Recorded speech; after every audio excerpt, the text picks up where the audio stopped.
The first step to creating a buyer persona is to analyze your clients. And of course, if you're a startup and you do not have any paying clients yet and want to establish your buyer persona, you can skip this step.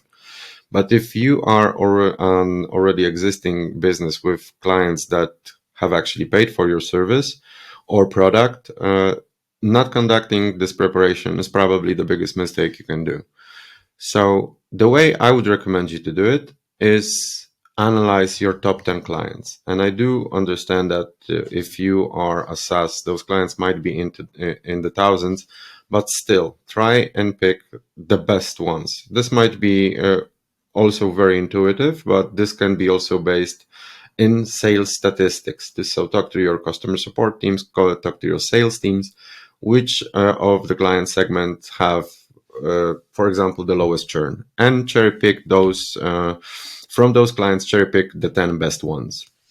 When it comes to service providers like ourselves, it's a little bit easier because we can analyze the past year, the past 2 years, and just pick those clients that were paying on time, for example, that had the best statistics, that brought in the biggest business.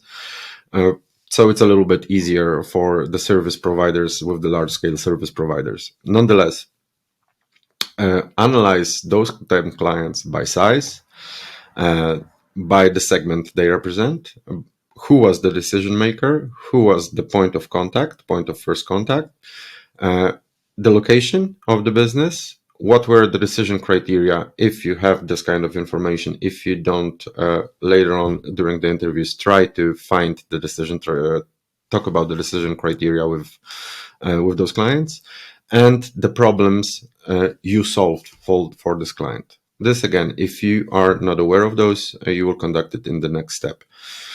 And the next steps will be to talk to your users and to analyze your competition.